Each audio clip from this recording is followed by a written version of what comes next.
Assalamualaikum warahmatullahi wabarakatuh. Waalaikumsalam warahmatullahi wabarakatuh. Oke, sebelum belajar belajar ini, mari kita berdoa menurut keyakinan masing-masing ya. Berdoa mulai. Berdoa selesai.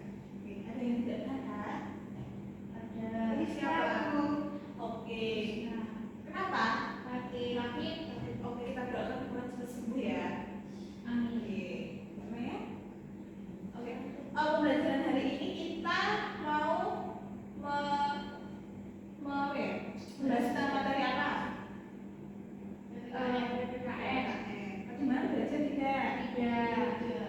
Oke, untuk mengingat pembelajaran kita pada hari ini itu membawa sesuatu untuk kalian. Apa ini? Pop up. Oke, pop up ya. Pop up tentang ini gambar apa? Orang buang sampah sembarangan. Oke, itu termasuk kelemahan yang ada di Indonesia, yaitu sumber daya manusia yang rendah. Oke, yang kedua ini apa?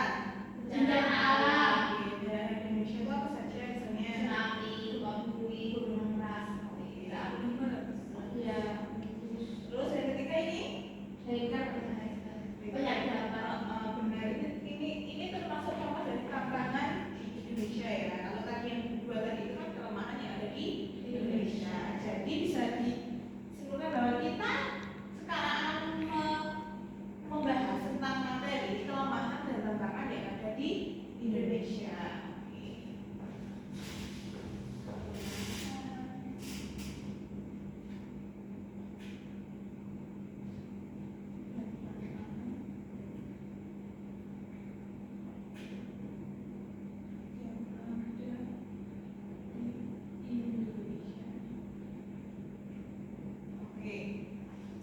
Siap belajar kan? Siap.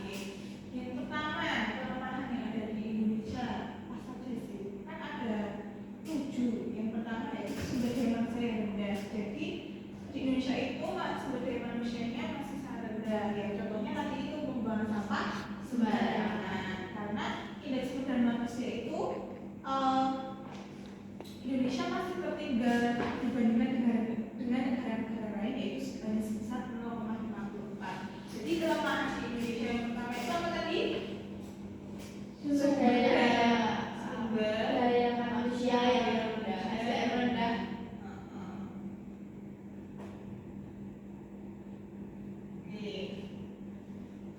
Terus yang kedua, pembangunan tidak merata. Jadi pembangunan di Indonesia itu masih terfokuskan di Pulau Jawa. Nah, karena Pulau Jawa itu menjadi pusat perekonomian nasional dengan sebesar 58,48% total perekonomian nasional. Jadi pembangunan di Indonesia itu masih terfokus di Pulau Jawa, kayak Pulau Sumatera dan Sumatera itu kan jalan-jalanan pada pusat, terus pembangunan tol kebanyakan di Jawa, ya kan? Lalu yang kedua, pembangunan tidak merata. Ya, tidak. Pembangunan tidak.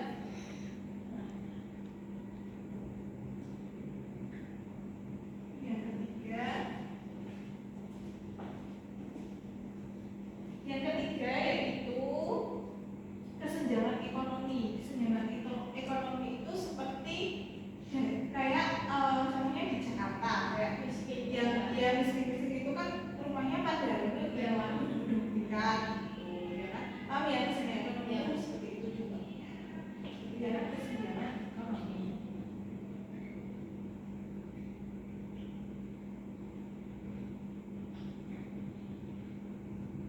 Oke, yang keempat,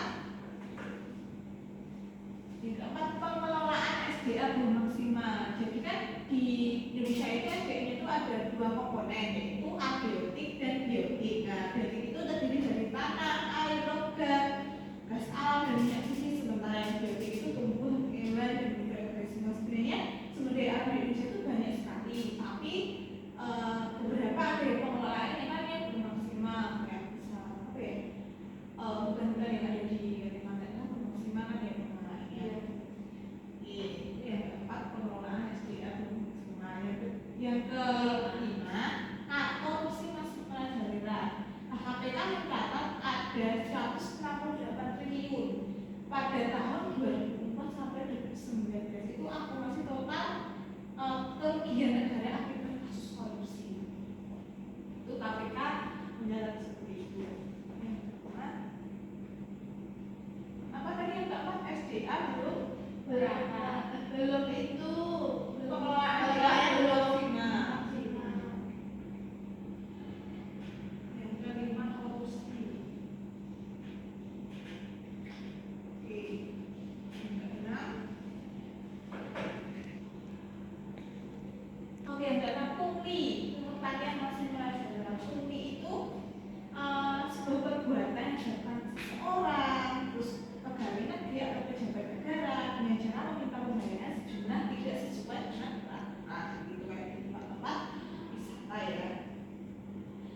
Oke. Yang terakhir ada bencana alam.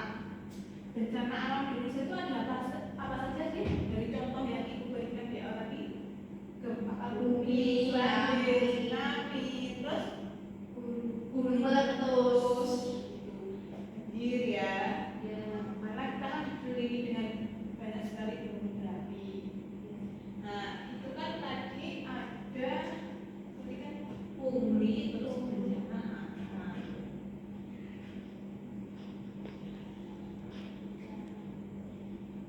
Oke.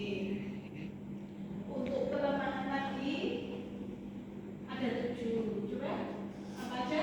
Sumber daya manusia yang rendah, terus Pembangunan tidak merata, kesenjangan ekonomi, SDA belum maksimal, korupsi, pungli, dan bencana alam. oke, itu termasuk 7 kelemahan dari Indonesia. Termasuk 7 kelemahan dari Indonesia ya.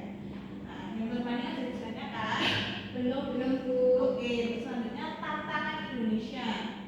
Nah, tantangan Indonesia itu ada ini gue dan cuma menjelaskan apa saja ya. Yang pertama yaitu pandangan stereotip atau stigma bahwa bangsa Indonesia itu terbelakang di negara Indonesia itu di negara-negara lain itu masih dipandang secara miskin gitu ya, tidak apa ya, tidak masih rendah di negara-negara lain. Iya. Yang kedua, dengan masifnya teknologi informasi, berbagai ideologi luar masuk untuk mempengaruhi bangsa Indonesia. Itu berefek pada pola pikir eksklusif, pandangan intoleran, dan perilaku destruktif. Jadi kan gaya budaya di mana ya? Di negara lain itu dibawa masuk dari sana ke Indonesia, itu berefek negatif semua ya. Yang ketiga, masyarakat Indonesia memiliki kekayaan kekuatan budaya, tetapi malah yang remaja saat ini malah suka dengan budaya lain seperti Hollywood, pop, ya kan? Harusnya kan kita apa ya? Kita budaya sendiri, gitu ya. Yang terakhir, kemajuan teknologi informasi membawa dampak negatif terhadap ancaman atas kedaulatan data pribadi. Jadi ya itu di media sosial karena sekarang sudah punya Facebook, Instagram, itu kita harus menjadi ya jangan semuanya dimasukkan ke situ, diumbar ke semua ya, karena nanti tidak dipertanggungjawabkan. Itu 4 kelemahan, 4 tantangan yang ada di Indonesia. Oke, ada yang ditanyakan dari kelemahan dan tantangan itu? Belum. Oke, yang ini. Oke, selanjutnya masuki evaluasi saja ya. Ya Bu. Oke, evaluasi kali ini nanti ibu bagikan soal, kalian memberikan jawaban. Yaitu dengan menata secara cepat dan menjawab secara tepat. Dari Bu.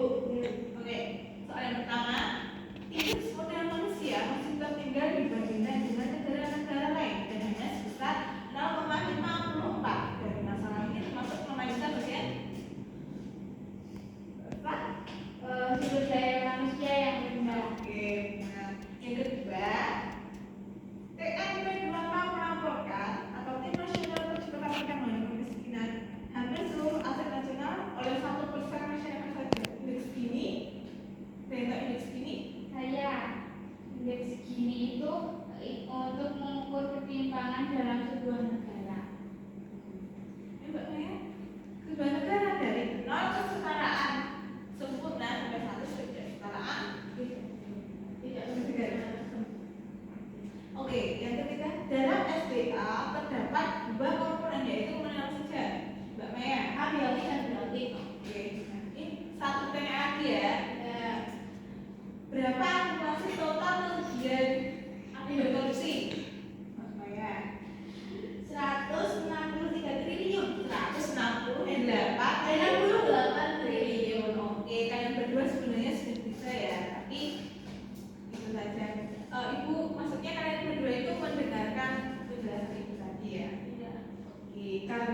SDA harus mau